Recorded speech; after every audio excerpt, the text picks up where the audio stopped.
Hey, Jacob here from Fireband Tarot Astrology and Healing. This is a week from the 17th through to the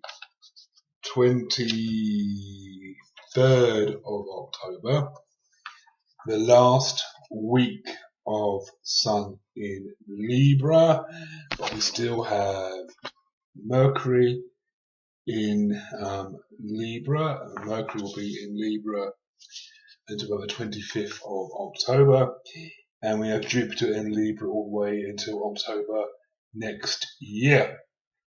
So, what can I say? Well, on Monday we have a kite. Okay, so we can see there are blue lines.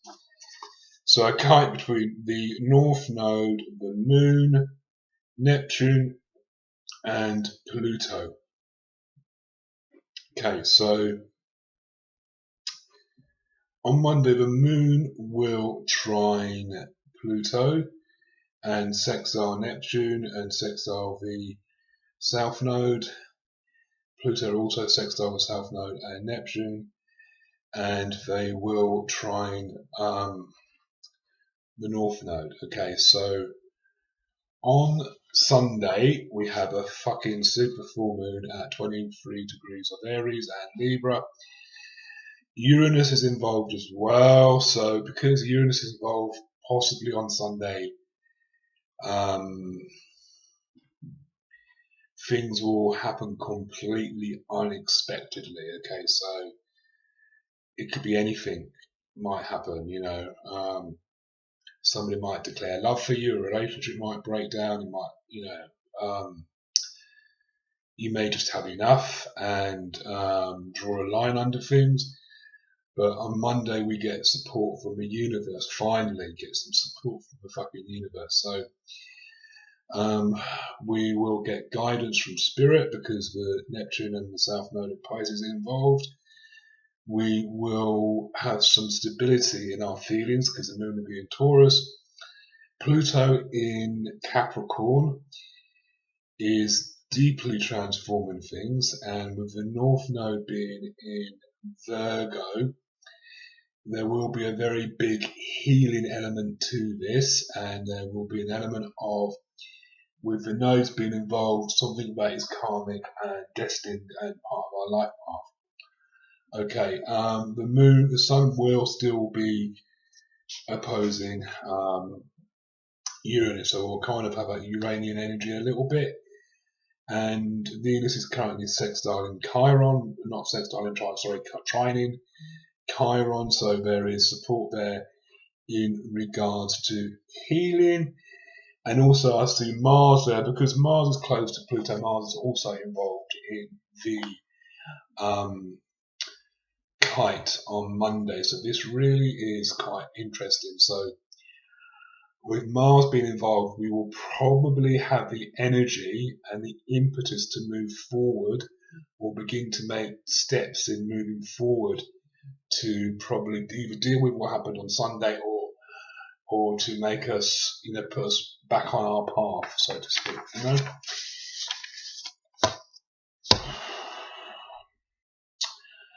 Tuesday. Okay, so on Tuesday we have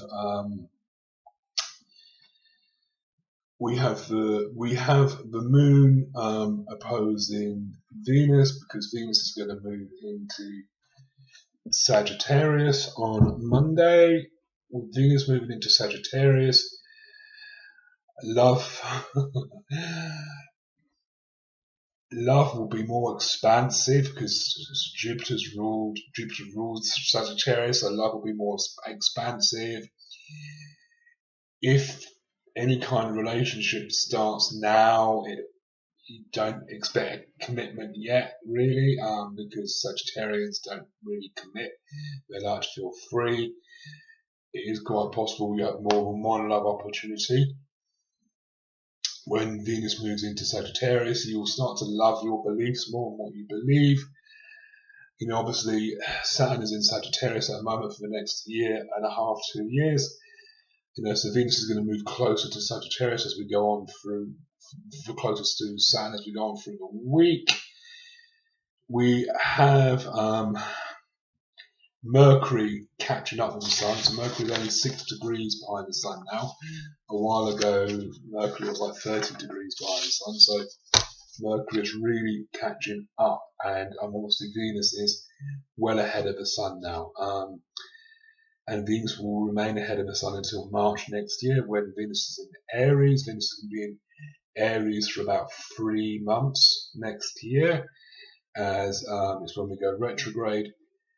And Wednesday, what do we have on Wednesday? We have a grand fucking square. So Monday we get support from the universe. Wednesday we're probably going to get some kind of challenge in regards to that, because the moon will be in Gemini opposing Saturn in Sagittarius, squaring the nodes. Okay, so this will be either something from the past coming back to test us. It might even be a past love coming back to test us. So it could be someone from our past who are romantically involved with coming back. Quite likely, because they've been working on stuff as well, they're going to come back and knock on your door and say, hey, all this fucking stuff you did with our relationship, did this to me, So it will challenge where you are at in your healing. Because obviously other people are healing themselves. There's going to be things that you've done in the past to them, or they feel that you've done to them, that will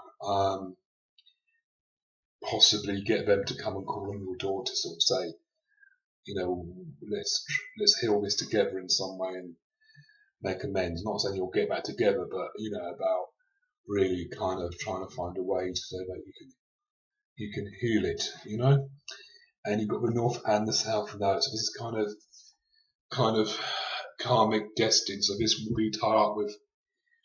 will tie up with relationships you've had, because obviously we've still got Sun, Jupiter, Mercury, and Libra. So there's a strong relationship angle to this, and this will be a relationship you've had with somebody that you've had in lots of lifetimes. So this will be, you would have been brother and sister, mum and dad, husband and wife, husband and boyfriend, girlfriend and girlfriend, brother and sister, brother and brother. These will be relationships that you've had with this individual over a period of many, many, many, many, many lifetimes. And with all that's going on at the moment, we're being called to heal not only our lives, but all the fucking past shit that's been going on. And this will be very much about that,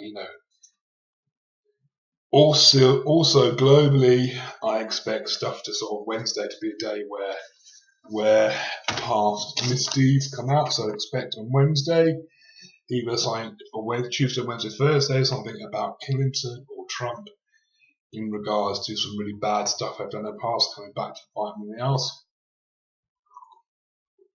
So this could be another person coming up, saying that Trump molested them or sexually abused them or something like that.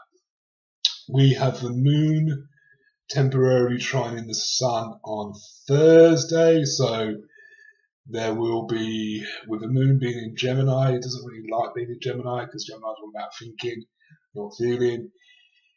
There will be some help and support there. And we have Venus now 2 degrees of Sagittarius, so we have 1, 2, 3 planets in fire and 3 planets in air. So again, a lot of earth, a lot of fire, air energy. Remember a few months ago, we had nothing in air. So, that the universe is rebalancing stuff by putting stuff in air. And we have very little earth energy, just and very little water energy. In fact, the only thing we've got in water is Neptune in Pisces. On Friday we have a rectangle. So we have the blue rectangle there. We have the moon temporarily sextiling the north node. The north node still being in trine to Mars and Pluto. Mars and Pluto still sextiling Neptune and the South Node, and the South Node and Neptune trining the Moon. So again, there's support there with our feelings and our emotions connecting to spirit, healing, and having the energy to, or the impetus to transform, really put that kind of transformation into our life. And if anyone's making changes in their lives over the past few weeks or months in regards to what they're doing, this would be a good day. And then then on Saturday we have another fucking square. So on Saturday we have another square. This is a loose square because of the degrees involved. So it's more a T-square really. So it's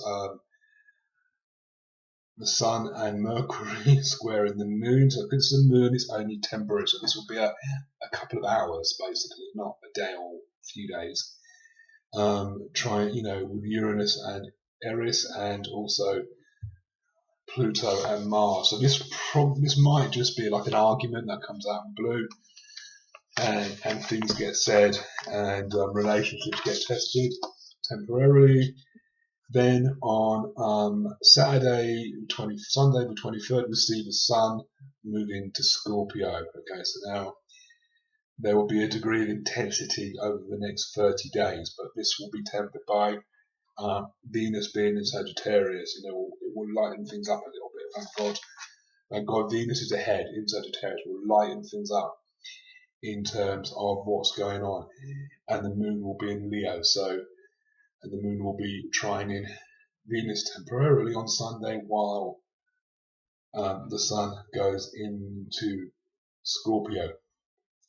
And when the Sun is in Scorpio, it's obviously going to, over the next 30 days, sextile Pluto, Mars, trine Neptune, the nodes, and Chiron. So there will be support in the deep work that we're doing, which will be good. So an interesting week, really, starting off on a kite. We'll see what the gods say and the Titans.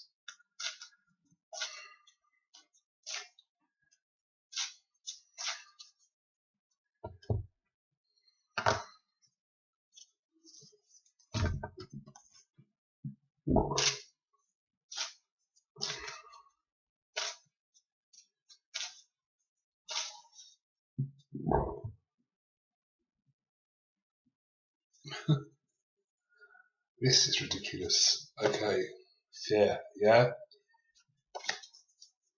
Right, I mentioned this before. Okay, when we get the portals opening, when we get the windows, well, the door's always open. The door is always open to the other side and all of that. But sometimes it becomes wide fucking open. Yeah, so sometimes on certain dates, everyone over there gets a free pass to come over here, yeah, and that's everybody. So that's the light and the dark, okay. And at the moment, there has been for a considerable period of time, and I will liken this to how it was in the 80s with the Cold War, where there was fear everywhere. The Russians were going to nuke the world and all of this, and the communists were going to do this. There's all fear. There's a lot of fear-based energy at the moment, and it's to be mindful of that, but to be mindful of the fact that we're having the opportunities to really challenge that and not allow those fears to get the better of us, basically, because the fear is the false expectation appearing real, yeah? So remember that.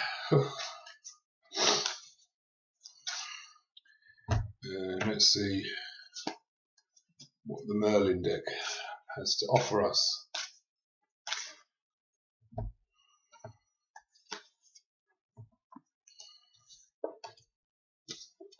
Okay, that's interesting. Right, so we've got the Nine of Swords. Okay, now the Nine of Swords is the swords have the most cards around fear and stuff like that. So this is about fear again, and being stabbed in the back. It might even be what happens this week if somebody in the past who stabbed you in the back is going to resurface, and you're going to get a chance to deal with it. They might even come back and apologise. I don't know, but this is about being stabbed in the back and stuff like that, and maybe to watch out this week. Yeah, we have the Queen and the Nine of Pentacles. Okay, so these are good cards. Okay, because the Nine of Pentacles is very much about kind of as you can see there, she's in the garden. All of the flowers have blossomed. The discs are there, the 9 discs. So really, she's kind of reaping what she's sowed in some respects. So it's about kind of abundance as well, So this week you might come into some money, or get a check out of nowhere, or an unexpected sum of money coming to you, or some good fortune, an opportunity, or a sign or a gift from the universe to show that you've kind of grown and you're making progress. And there we have the Queen of Pentacles again, which kind of backs this up. So quite likely the individual bringing this energy will have a lot of what will be seen as feminine qualities about them. I'm not going to use the term feminine and apply it to a woman or female, because I really disagree with this on a level that we have to make things male and female, masculine and feminine. The lines are a lot more blurred than that. Okay, so we think what we used to think of as feminine qualities, the individual who will show up and help you this week will have those qualities. So they may be male or they may be female, but they will have those qualities, if that makes sense. Okay, and remember, a fear is a false expectation appearing real. Okay, thank you.